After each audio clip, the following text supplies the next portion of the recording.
Bom, então retomando aqui, nós vamos começar a trabalhar com o Renascimento carolíngio, o Renascimento escolástico, certo? Que é aí em torno do século VIII, até o século IX, que a Europa vai retomar, né, a unificação pela aliança com o clero, ou seja, passa a haver uma unidade político-cristã. Unidade essa que vai crescer, né, e ganhar áreas políticos com a Santa Inquisição e a perseguição às bruxas, né, as mulheres que eram empoderadas e que tocavam as terras comunais, certo? E que brigavam por essas terras. Então, eram mulheres que tinham consciência e esse conhecimento de vivência, né? É, de todas as situações do cotidiano, e isso incomodava profundamente o clero, né?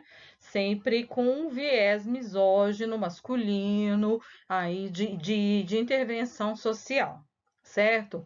O clero, por outro lado, ele tem um monopólio da cultura escrita e erudita, né? Que contrasta com o analfabetismo da população, né? Isso vai despertar bastante o olhar do Carlos Magno para esse processo de escolarização, né? E ele vai entender que essa unidade política cristã ele vai passar pela instrução da população, né? É, ele chama um pouco a atenção de todos que o conhecimento ele era enciclopédico, né? Não e precisava se voltar para os conhecimentos humanos. Por meio dessa educação, desse ensino enciclopédico, por meio dessa cultura erudita do clero, eles tinham o domínio, né, da cultura. Então, aquilo que era passado de geração para geração, o que era considerado importante, o que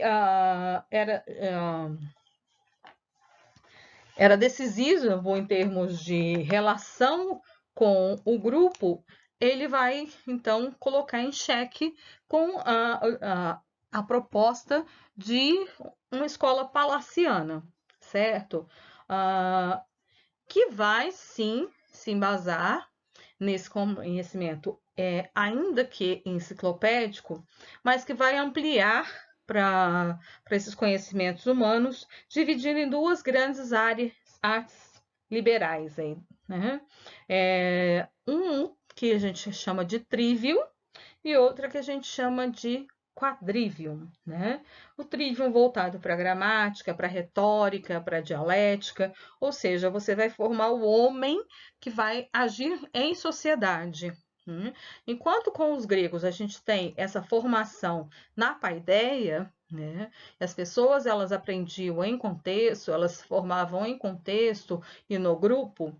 Aqui nós vamos ter esse conhecimento mais formal por meio das práticas na escola palaciana, certo? Então, a população passa a ter acesso, a população eminentemente masculina, né, ressalta-se, passa a ter acesso a esse programa visando formar esse cidadão mais atuante em sociedade. Então, a gente tem as duas artes liberais, né? 7 artes liberais, duas grandes áreas, que é o trivium e o quadrivium. O quadrivium mais voltado para a lei dos números, que é a aritmética, para a lei dos sons, né? Para a lei dos astros e para as leis do espaço. Né? Então, conhecimento mais exato, né? E mais focado em pesquisa. Ah, as escolas, então, a gente tem uma grande escola palaciana e as paróquias começam a ensinar as pessoas da comunidade, né? Os primeiros elementos, basicamente, né, são escolas de ensinar a ler e escrever, né? Basicamente ler, escrever o próprio nome, são os conhecimentos rudimentares, né? Mas é importante a gente ter clareza, né, que a gente tem dois grandes movimentos fortes nesse período. No século IX, a gente vai ter aquilo que é chamado de escola pública, né? Que vai garantir o progresso tecnológico, né? Nesse tempo e nesse espaço. E a gente tem as lutas fratricidas, né? Que é característica do feudalismo. Então, é a briga pela terra, é a briga pelo poder. O que a gente tem aí de fato contundente? A gente tem as terras comunais cercadas, né? Elas passam a ter um senhor daquele feudo e as pessoas passam a trabalhar por um salário de miséria, né? E não podem mais explorar a terra da forma como elas faziam.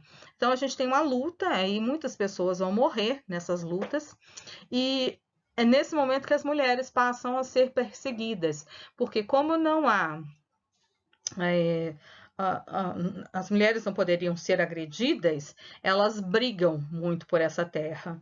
Então, é permitido que elas sejam estupradas. Quando a gente tem esse movimento de estuprar as mulheres, a gente não tem a determinação de qual mulher pode ser estuprada. Você pode, você não. Você pode, você não. Né? A gente percebe que a gente vai ter um grande número de mulheres sendo estupradas, certo? E o que a gente vai perceber? A gente vai perceber que isso faz com que a luta se torne, em função da mulher, a mulher que é a bruxa e que começa a ser perseguida, que vai ser queimada na fogueira a partir do século XIII, certo? E aí a gente tem séculos 11, 12, 13, a gente tem as cruzadas, são movimentos aí em direção ao Oriente, né? Para impor a religião cristã do Ocidente. Né? E quando eles fazem esse movimento, eles descobrem aí Aristóteles, né? E a ciência que passa a servir à fé. Então, a escolástica, mais a fé, é a dialética, método de pensar, certo? Então, o que é o pensamento dialético? Isso é isso e não é aquilo. E aí a gente tem um crescimento, né, dessa visão, dessa percepção, por meio da forma como o conhecimento é trabalhado, dando estrutura para a fé, certo? Então, esse conhecimento, ele não é para justificar a fé, ele não é para... A fé não vai justificar o conhecimento, mas é o contrário, você aprende para acreditar mais, né? São Tomás Aquino vai falar bastante disso. Então, a escolástica é um progresso na racionalidade ocidental, né? Que vai se tornar cada vez mais formal até chegar ao seu declínio, né? O fim da escolástica, ela vai se voltar para o próprio homem. O que isso significa, né? Que o homem, ele é o ponto do processo, né?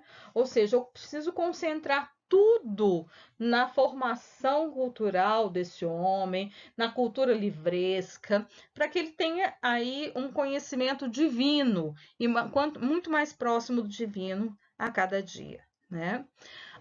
Não tem aí nenhuma sistematização no ato de ensinar, né? Há poucas escolas e alunos, né? O número não chega a 100 nos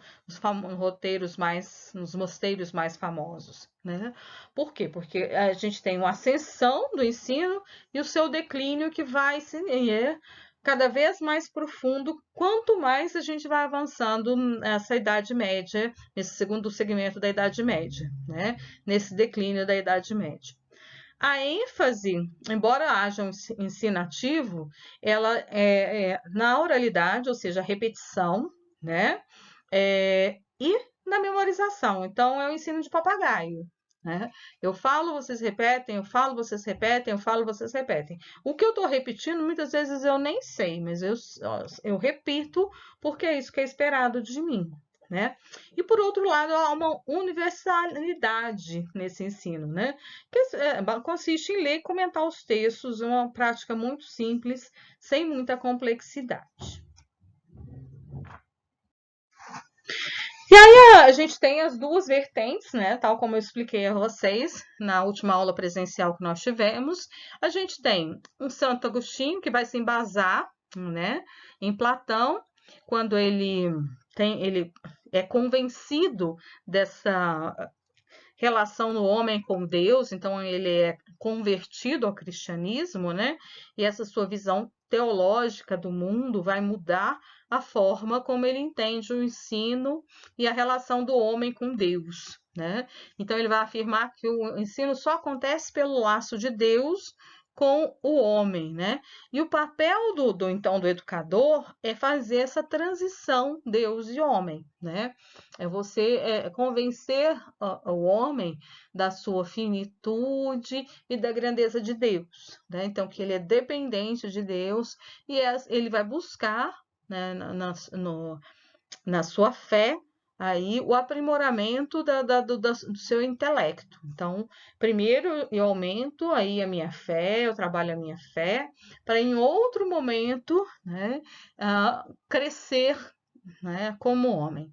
São Tomás Aquino, ele vai fazer justamente o contrário, né? Ele vai se embasar em Aristóteles e ele vai entender que o conhecimento vai dar lugar ao intelecto e que a razão é a via pela qual o homem concebe a criação de Deus. Ele entende e justifica a, a criação de Deus. Então, a diferença primordial entre os dois é que em Aquino a gente tem a pesquisa universitária, né? E com isso o sistema escolar ele se estrutura em 3 níveis, certo? E a questão da pesquisa, né? Que até então não aparece nesse cenário e nesse contexto educativo. Certo? Eu espero que isso tenha ajudado a compreender um pouco melhor o texto e eu espero que vocês façam aí os seus comentários por e-mail ou aqui ou em algum, né, por outro canal, na plataforma, no Google Class, de forma que a gente consiga sanar as dúvidas que porventura ainda persistirem. Tá bom? Grande abraço meu.